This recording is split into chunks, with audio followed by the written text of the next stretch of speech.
Democracy dies in darkness, which is why the senior editors of the Washington Post are running around with baseball bats, breaking all the light bulbs they can find. Hey everybody, I'm Steve Green with Bill Whittle and Scott Ott, and this is Right Angle on this news story from Big League Politics. Like some of their stuff, especially this story right here. The Washington Post, a vice president of the Washington Post, confirmed that ranking editors spiked the Fairfax rape allegation story. This is Justin Fairfax, the lieutenant governor of Virginia, who has now had, I think, 3 or 4 women come forward, I believe anonymously, with these horrible rape and assault allegations. But less than a week after learning that the Jeff Bezos-owned Washington Post refused to run the story of Dr. Vansessa Tyson, who accused Fairfax of sexual assault occurring in 2004 at the Democratic National Committee. The paper confirmed some of the editors who were behind the decision to quash the story. Washington Post Vice President of Communications Chris Karate said to BLP, specifically, this is a quote, specifically, it was the ranking editors in the newsroom who made the decision. It was a unanimous decision not to publish the story because it didn't meet our standards. Bill, in the era of he said, she said journalism, what standards does the Washington Post have to squash something like this? It's the elect Democrat standards. That's the key to understanding everything. I bet you she's provided more evidence. I bet you this woman who's accused him of this has provided more evidence than Robert Mueller's been able to collect in 2.5 years. Keep waiting for that report breathlessly every moment of every day, and I'll continue to do it long after the Republic is gone and the Earth is cooled in its orbit. So that once again, the left is pinned by its own hypocrisy. We say things like adultery is bad, and if a politician commits adultery, then we say chuck him. But they say things like the woman must always be believed, and then they say things like, the Me Too movement, and then they have all of these other things. But when it comes time to affect the fact that they could remain in power in any possible way, it's like chuck the truth, out the window. So once again, we find that, it's the Republicans who seem to have the moral upper hand in issues of rape credibility and issues of race and all of them. But the fact that they would spike the story is certainly not news. And I think this actually, to be perfectly honest with you, is really rather small potatoes version of what we saw them do with John Edwards with his campaign, where it was open knowledge throughout the entire editorial staffs of New York Times and Washington Post that he was having this affair, but he was young and good looking, and he was a Democrat, and he was running for president. And so therefore, once again, the broad shoulders of the mainstream media have to carry the heavy burden of deciding what the American people should know and should not know in order for them to make the right decisions for themselves. The right decision being to vote for the Democrat. Precisely. Yeah. Okay. As long as we're clear on that. I just thought of another one. Democracy dies in darkness, but Democrats die in sunlight. So the editors of the Washington Post are going to make sure that we don't have any of that shining down. Scott, over at, I think it was American Greatness, M. Catherine Evans, who's a writer I'm not familiar with, but wrote a really interesting piece in which he said, in spite of the Democrats' long history of getting away with everything, including murder, that being Ted Kennedy, the explosive and quickly moving chain of events in Virginia these past few weeks has made ignoring this political earthquake impossible for the media. And I wonder if it's really true. I mean, they run the story, but do they run with the story? Well, it's interesting because in a very real way, the main job of an editorial board or of an editor is to spike stories. And by that I mean that they should be the restraining force that keeps shoddy journalism from leaking out.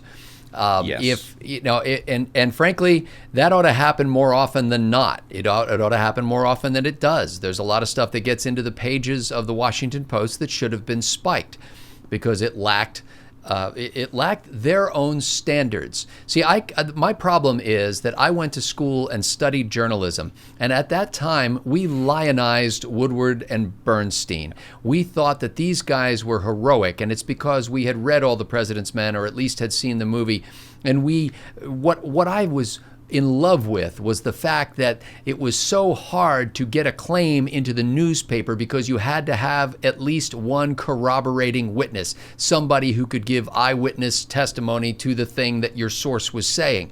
And so if you were going to use an anonymous source, you needed to be able to back that up. And the editor needed to be able to stand behind it and say, look, I know that our reporter got this because he talked to these two witnesses. I know who they are. I'm not going to divulge who they are, but we feel good about the story. I just feel like not enough of that is happening anymore. I don't know enough about this Fairfax character to know if he actually did what he's accused of doing. And I frankly think he deserves the benefit of the doubt and of a fair trial if this is something that's going to trial. He deserves due process, just like we had hoped that Brett Kavanaugh would have enjoyed due process rather than the scourging in public that he got. But that said, I think the problem here isn't that the editorial team spiked the story. It's that they don't do it often enough. And I had one other note. Oh, yes.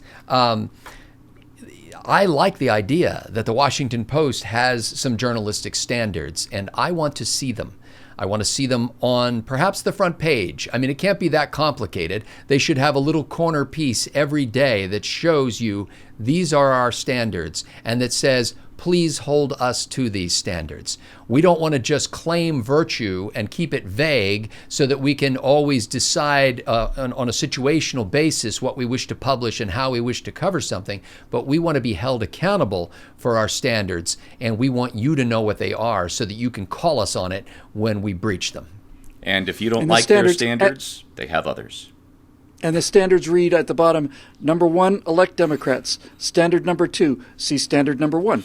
And that's basically it. You could get I'm it okay done with that. in the masthead. As long as they admit it and hold if that's to their it, yeah. standard, put it on the front page and have it there every day. Not this democracy dies in darkness. It's like the Democratic National Committee dies in coverage. Let's them be held. They have political bias. Just tell us what it is. Yeah, Bill's been saying elect Democrats, and that's true, but there's more to the process than that. And I took notes on this at Instapod, I think yesterday. I'm gonna share these with you. The way the media manages to cover these stories without covering these stories, or as I think I said to Scott a minute or two ago, they run the story, but they don't run with the story. And these are the steps. First, you provide coverage that is as perfunctory as can be gotten away with. The next step is you frame the story whenever possible as the Democrat said, the Republican said, as a controversy. You're not talking about what the facts are, what the truth is, what we're trying to uncover. You're just covering the catfight aspect of it. And as a part of the catfight, of course, Republicans pounce. It's not the stupid thing the Democrat did. It's the Republican is taking advantage of the stupid thing or illegal thing that the Democrat did. And while applying no direct pressure on the Democrat for an investigation, for a prosecution, a resignation, or anything like that, and then when nothing like a resignation or a prosecution or an investigation occurs, you present the story then as old news. And then, whenever possible, you harp on the Republican obsession with this old news because the media had failed to pressure anybody into an investigation, a resignation, or a prosecution, That's or brilliant. anything like that.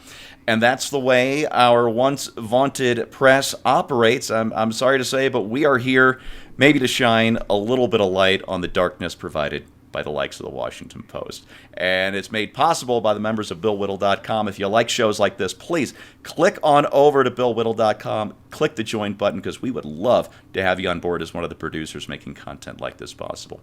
Thanks for watching, and we'll see you next time.